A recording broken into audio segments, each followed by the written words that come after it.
বিগত 15 বছরে শুধুমাত্র যে পরিমাণ লুটপাট বাংলাদেশ থেকে হয়েছে, যে পরিমাণ অর্থ পাচার বাংলাদেশ থেকে হয়েছে বিদেশে, সেটা দিয়ে 4 বার বাংলাদেশের বাজেট করার মতো অর্থ এখান থেকে পাচার হয়েছে। একটা সামান্য সরকারি অফিসের পিয়ন তার ঢাকা শহরে 10 তলা বিল্ডিং করে, কিভাবে সে করে? সে মাত্র 15,000, 20,000, 30,000 টাকার বেতন দিয়ে কিভাবে ঢাকা শহরে 20 তলা বিল্ডিং করে সে? ছাত্র শিবিরের কেউ কোনো নারী কেলেঙ্কারির সাথে জড়িত ছিল এটা কেউ বলতে পারছে? কোথাও দুর্নীতি করছে এটা কেউ বলতে পারছে?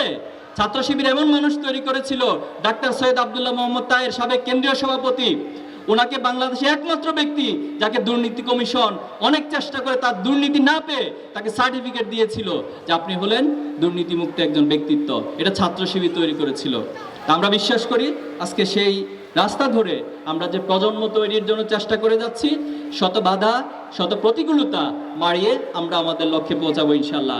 আমরা খুব ভয়ে থাকি, আমাদের সন্তানদেরকে স্কুলে পাঠাই, কলেজে পাঠাই, কিন্তু আমরা এই আস্থা নিয়ে থাকতে পারি না আমার সন্তান কি সততার উপর আছে কিনা, সে অশ্লীলতা থেকে বেঁচে থাকছে কিনা, সে মাদক থেকে বেঁচে থাকছে কিনা।